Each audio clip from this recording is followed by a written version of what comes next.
my opinion on these decks moving forward. Let's start off with Quillpuffs, or whatever they're called. I'm not sure. No, they start with a Q, and they sound pretty cool.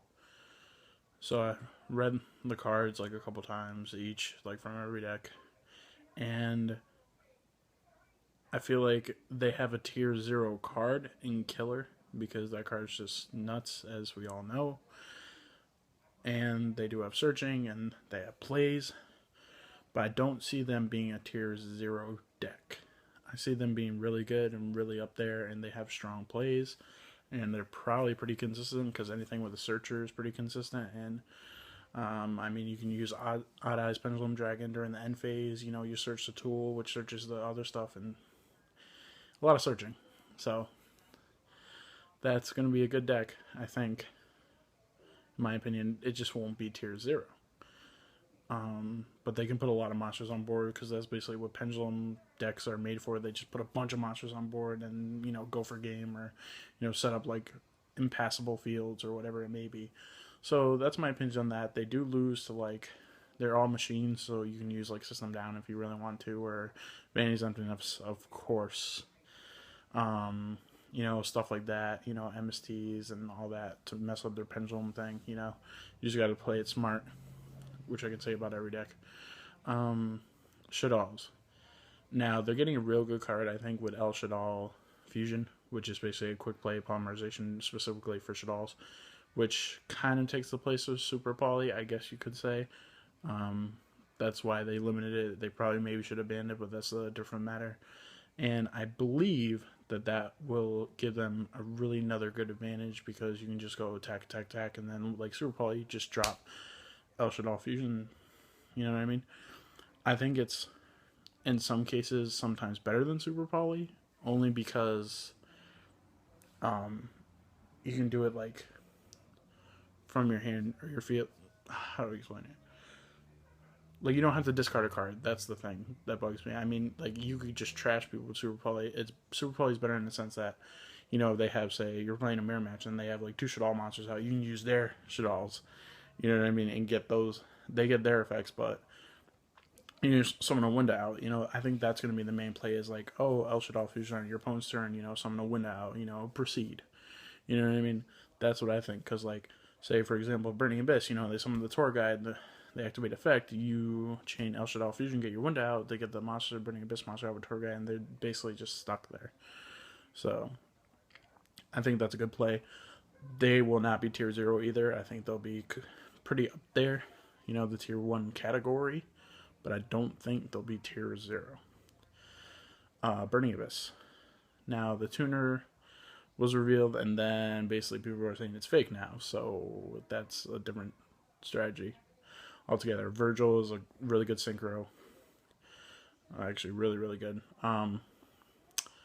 They do have like good plays in a sense where like Karmika and Phoenix Wind, Wind Blast aren't minuses for them. They're basically 1-for-1s. And, there's a reason those cards are, the cost is discarding a card because those cards are really powerful, especially Karmika. Like, if you Karmika a Winda or, anything relevant, that's nuts. You know what I mean? Like, that's just crazy stuff. I do feel, though, that even though some of them let you special summon from the hand, like the Burning Abyss monsters, their main engine is Tour Guide. That's what it seems like in my experience. And, there's so many things that can stop Tour Guide, like Breakthrough Skill, Vanity's Emptiness, Effect Veiler, Phoenix Chain, if you play that. And that's just, to me, that hurts the deck a lot. If it didn't rely on that, you know what I mean, as much as it did, I don't think, it'd be, to me, not as good as it should be. You know what I mean? Like, if they had more options besides Tour Guide, basically. Q play is Tour Guide and a Burning Abyss monster, and then you bring back the Tour Guide with a Gen Exile Birdman, and then you make the Burning Abyss Synchro Virgil. That's a really good combo. And, Birdman is at 1, so I still see them being, though, tier 1 because they do have really strong plays. Like, they're very... Dante is an amazing card. It shouldn't be as much as it is, which I already talked about in the previous video, but that's my personal opinion on it. I think it's good. It's just not tier 0 like some people were saying when they revealed the tuner, but that's madness. And then, what am I missing? Satellanites. Satellanites are the most trap heavy out of every deck.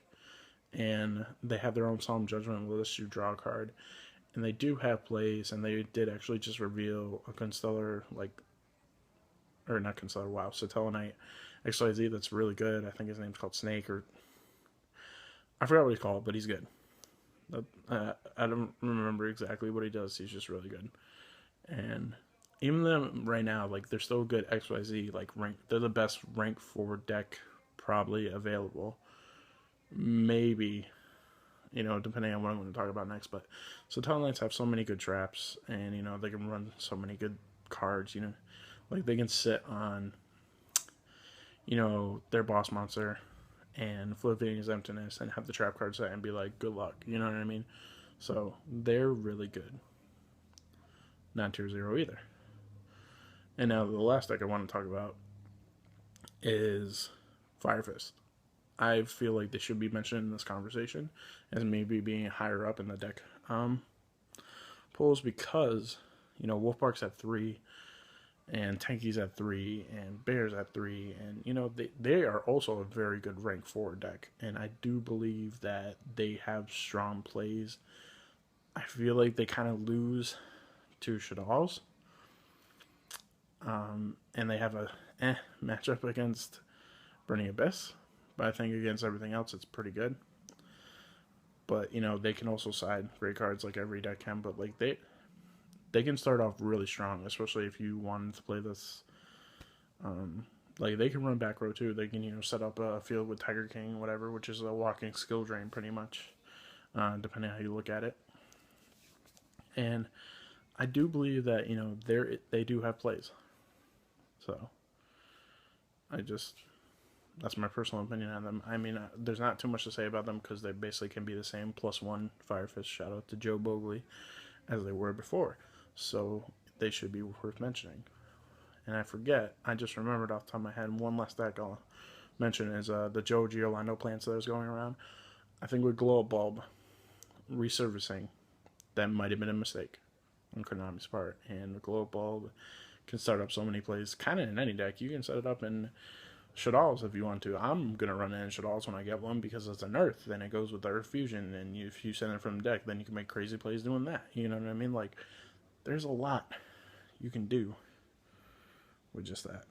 So, that's my opinion. I think you guys should watch out for those 5 decks. But there's no tier 0 format incoming. Stop. That's it. I'm out. Hope you enjoyed this video. Leave a comment, leave a like, all the good stuff. I'm out.